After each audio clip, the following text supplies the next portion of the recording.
Halo sahabat Mira Aset, kembali lagi dengan saya Hafizan Azani di KBSA. Kamu beli saham apa?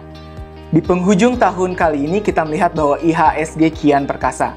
Meskipun demikian, di minggu ini kita melihat pergerakan yang cukup volatile. Oleh sebab itu telah hadir bersama kita Head of Investment Information Mira Aset, Bapak Roger. Halo Pak Roger, apa kabar? Apa kabar Pak Fizan? Baik nih Pak. Pak, kita pengen tahu nih bagaimana insight dan perkembangan market di minggu ini. Bisa kasih insight-nya nggak ke kita? Apa kabar sahabat Mira Asset? Market selama seminggu bergerak naik 2,2%, di mana awal minggu indeks diawali dengan level 5810 dan akhir Jumat ini ditutup pada level 5938 dengan titik highest minggu ini pada level 6004.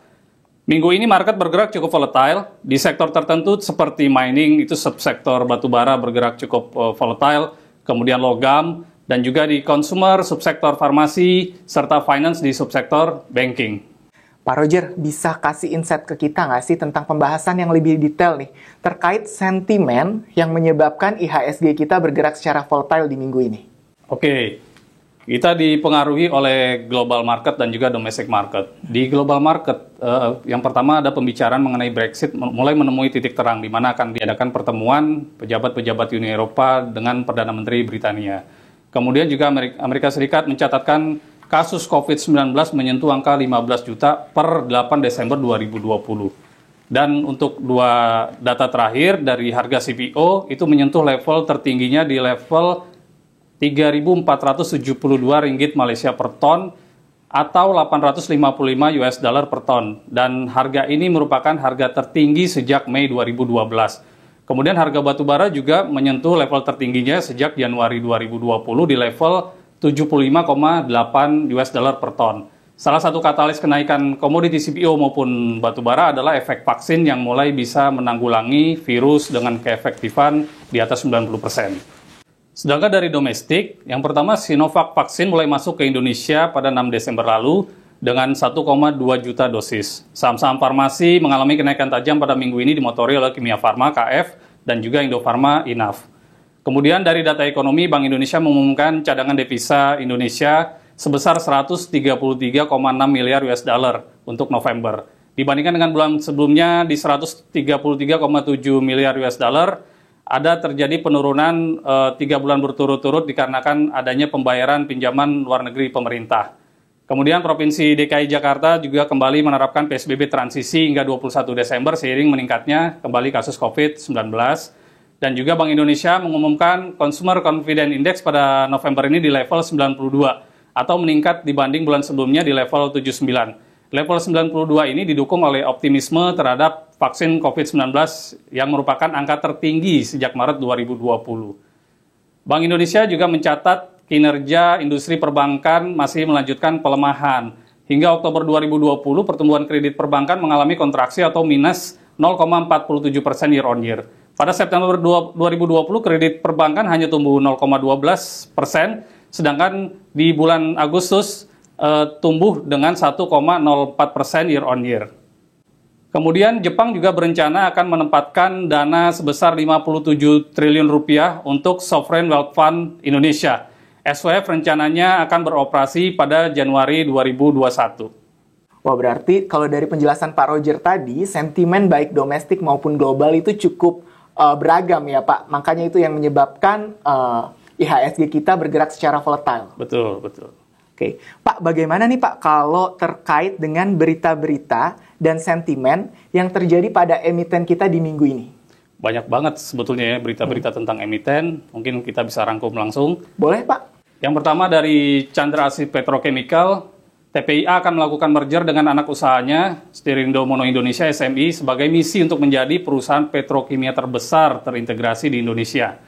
Kemudian dari sektor tobacco, pemerintah akhirnya menaikkan cukai rokok 12,5%. Kenaikan ini lebih rendah dibanding tahun 2020 sebesar 23%, dan kenaikan cukai ini berlaku untuk produk SKM, sigaret kretek mesin, dan juga SPM, sigaret putih mesin. Sedangkan untuk sigaret kretek tangan tidak mengalami kenaikan.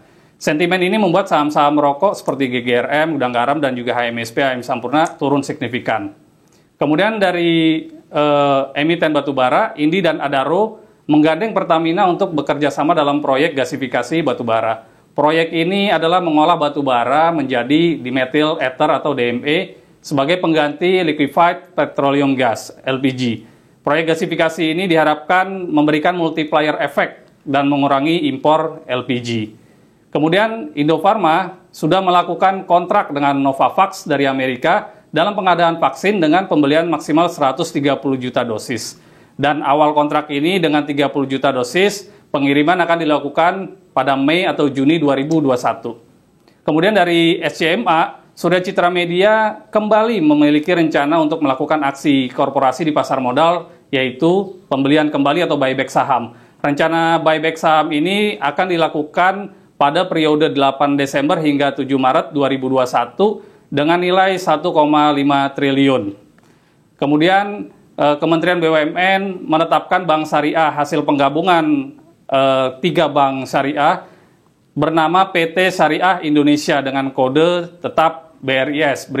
Merger ini melibatkan 3 bank syariah, yaitu BRI Syariah, Bank Syariah Mandiri, dan juga BNI Syariah.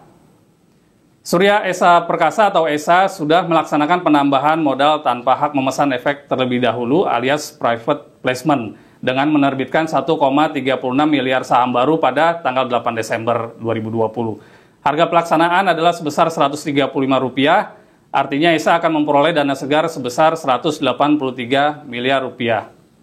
Kemudian dari Linknet, PT Linknet dengan brand First Media menjalin kemitraan dengan Asosiasi Pengusaha Retail Indonesia Aprindo dalam penyediaan layanan broadband internet, kabel TV, dan juga periklanan digital untuk peritel dan pelaku UMKM Indonesia. Pak, kalau dilihat dari volatilitas minggu ini, saya kok ngelihatnya kayaknya asing posisinya jual terus ya Pak di minggu ini. Dan gimana sih Pak, bisa kasih insight nggak ke kita? Betul, minggu lalu juga sebetulnya asing juga net sell di market kita ya. Jadi udah 2 minggu berturut-turut asing melakukan net sell di IHSG kita. Boleh tahu nggak nih Pak, rekapnya terkait pergerakan dana asing di minggu ini buat sahabat-sahabat Mirai Asset, biar mereka dapat insight yang berguna buat penempatan stok-stoknya. Oke, asing minggu ini melakukan net sell sekitar 1,682 triliun, di mana dari Senin sampai dengan Jumat 4 hari kerja, asing cuma melakukan net buy di hari Senin 432 miliar. Di hari Selasa, Kamis, dan Jumat, asing melakukan net sell. Saham-saham yang di-sell oleh asing yakni Indofood, CBP Sukses Makmur atau ICBP sebesar 500 miliar, kemudian HMSP Sampurna itu 272 miliar, kemudian Telkom Indonesia 252 miliar, Indofood Sukses Makmur, INDF 237 miliar, kemudian GGRM Gudang Garam 216 miliar. Sedangkan saham-saham yang di-buy oleh asing minggu ini adalah BCA, Bank Sentral Asia, itu 1,695 triliun. Kemudian ada Bank Mandiri 221 miliar, MDKA Merdeka Copper Gold 99 miliar, ada Aneka Tambang 95 miliar, dan Astra Internasional 72 miliar. Kita tahu bahwa MDKA masih terkait dengan kenaikan harga tembaga dunia yang saat ini di level 7.788 US dollar per ton. Kemudian Aneka Tambang juga masih terkait dengan kenaikan harga nikel yang saat ini berada di level 17.400 US dollar per ton. Sedangkan Astra, kita tahu bahwa kenaikan penjualan mobil Astra 5 bulan berturut-turut positif sejak Juni 2020. Pak Roger, Mirai Asset ini kan terkenal sebagai sekuritas retail. Nah, biasanya kalau asing jual, retail beli. Tuh. Nah, saya pengen tahu nih, apa aja sih saham-saham favorit dari investor di Mirai Asset Sekuritas Indonesia ini? Bisa dikasih tahu?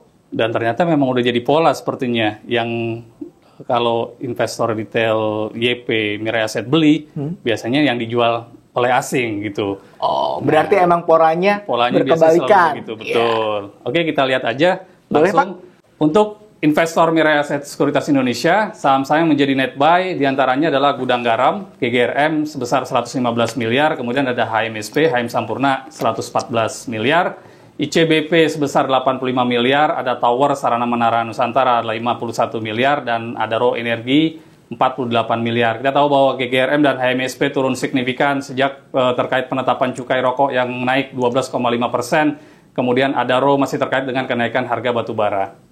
Nah, buat teman-teman yang minggu lalu sempat dengar rekomendasi dari Pak Roger tentang dua saham di stock recommendation KBSA minggu lalu, yaitu Same dan Soci.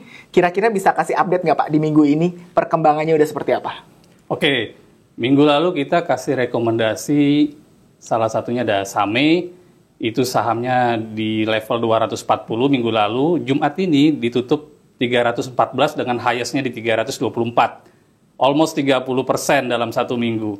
Kemudian juga Soci, hari ini ditutup auto rejection atas.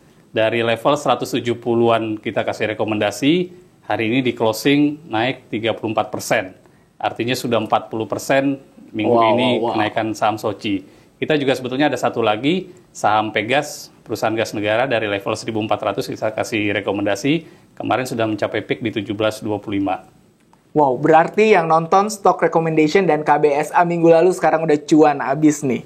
Nah, sekarang untuk stock recommendation di minggu ini bisa direkap nggak? Di apa aja sih stock recommendation di minggu ini supaya sahabat Mirai Aset nih pada bisa ngikutin rekomendasi dari Mirai dan tetap cuan selalu. Baik, Pak Hafizan, kita rekap saja buat rekomendasi minggu depan.